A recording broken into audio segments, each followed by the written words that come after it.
नमस्ते, सदावत्सल्य मातृभूमि, जय हिंद। दोस्तों भारतीय नौसेना के सामने काफ़ी सारी चुनौतियां खड़ी हैं, खास करके नेवल फाइटर जेट्स को लेकर। और ऐसे में TEDBF पर काम चल रहा है, लेकिन अब सुझाव इंडियन एयरफोर्स की तरफ से नेवी को दिया जा रहा है कि आपको TEDBF या फिर नेवी AMCA में से किसी एक को चुनना चाहिए।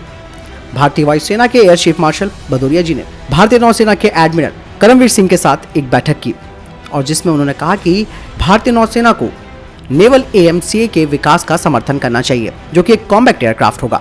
लेकिन आपको मालूम ही है कि भारतीय नौसेना का फोकस TEDBF पर है। हालांकि ये कॉन्सेप्ट भी 5वीं पीढ़ी के डेक आधारित फाइटर जेट का ही वेरिएंट है।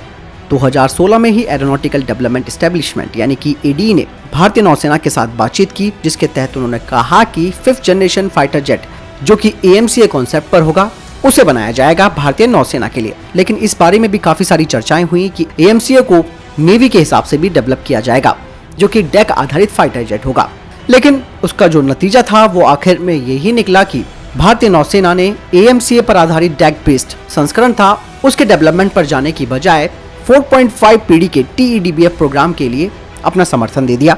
ऐसा इसीलिए भी किया भारतीय नौसेना ने क्योंकि ADE जिसने कि ये प्रस्ताव रखा था AMCA के नेवल वेरिएंट का, उन्होंने कई सारी प्रॉब्लमें भी उस टाइम पर गिनाई थी, जिसमें कि जो AMCA डेक आधारित लड़ाकू संस्करण होगा, उसके लिए भारत के पास एक मैच्योर टेक्नोलॉजी की कमी थी। यानी कि उस टाइम तक वो तकनीक भारत के पास नहीं थी, जिस टाइम ये बात की गई थी कि भैया आपको भी AMCA के नेवल वेरिएंट पर साथ में आना चाहिए, यानी कि नौसेना के लिए बात कही थी ADE ने। लेकिन साथ के साथ उसने कमियां भी गिना दी, तो इसमें नौसेना थोड़ा असमंजस में फंस गई और उन्होंने बोला कि सबसे बढ़िया है कि TEDBF को ही आगे बढ़ाया जाए। जो कमियां गिनाई थी ADE ने उस टाइम पर, वो ये गिनाई थी कि एक तो पेलोड क्षमता के साथ समझौता करना पड़ सकता है AMCA के फाइटर जेट के लिए, जो कि नेवल वेरिएंट होगा।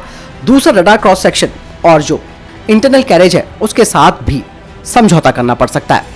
और यही वजह थी कि भारतीय नौसेना ने AMCA संस्करण पर विकसित होने वाला नौसेना का फाइटर जेट उस प्रोग्राम को छोड़ दिया।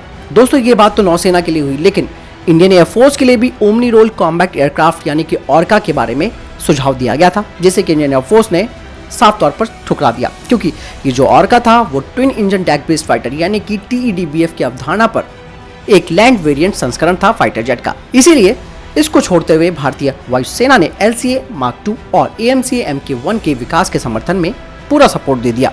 और 2030 के बाद भारतीय वायुसेना अपने 4.5 जनरेशन के फाइटर जेट्स को तेजस Mk2 प्रोग्राम से बदल देगी। जो डिफेंस सोर्सेज है उन्होंने कहा कि नौसेना 5वीं पीढ़ी के प्लेटफॉर्म के संचालन के विचारों के बारे में सोच रही है, लेकिन ये बात अभी तक क्लियर नहीं है, यानी कि स्पष्ट नहीं है कि नौसेना AMCA क्या गैर डेक यानी कि नॉन डेक बेस्ड ऑपरेशन करेगा या फिर TEDBF को 5वीं जनरेशन का बनाया जाएगा।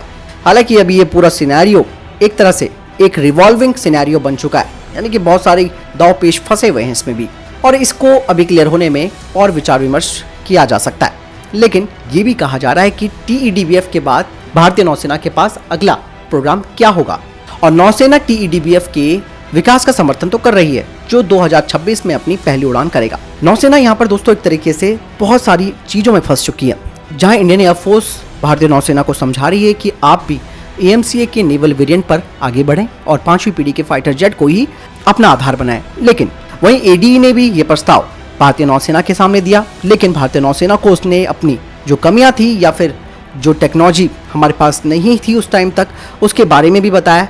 तो नौसेना असमंजस की स्थिति में फंस गई। लेकिन अब चाहती है नौसेना कि वो भी अपना अगला जो फाइटर जेट हो वो AMCA का नेवल वेरिएंट होना चाहिए। तो बहुत सारी चीज़ें, बहुत कुछ इस बात पर निर्भर करता है कि पहले तो भारतीय वायुसेना के लिए AMCA प्रोग्राम सामने आना चाहिए, उसके बाद ही, क्योंकि उसको आने में अभी वक्त लगेगा, ऐसे में TEDBF जो कि 2026 तक अपनी पहली उड़ान करने को तैयार होगा, कुछ न कुछ हद तक वो हमारी साख बचा सकता है।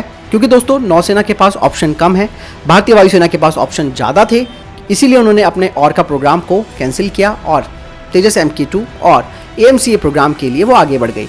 लेकिन भारतीय नौसेना के पास यहाँ पर ऑप्शन की बहुत ज़्यादा कमी थी। या तो उनके पास ऑप्शन यही था कि विदेशों से फाइटर जेट खरीदे जा सकते हैं या फिर अपना स्वदेशी फाइटर जेट बनाना है। लेकिन जो ये TEDBF है वो फिलहाल तो 4.5 जनरेशन का बनेगा, लेकिन हो सकता है कि इसमें 5 जनरेशन के फीचर्स आने वाले समय में जोड़ दिए जाएं। आपको क्या लगता है दोस्तों इस पूरे सिनेरियो के बारे में कि क्या भारतीय नौसेना को भी नेवल वेरिएंट जो AMCA का होगा उसकी तरफ बढ़ना चाहिए या फिर फिलहाल TEDBF से काम चलाना होगा? आपको क्या लगता है कमेंट सेक्शन में लिखकर जरूर बताएं। मिलता हूं नई वीडियो के साथ, ख्याल रखिएगा अपना। नमस्कार, जय हिंद, वंदे मातरम।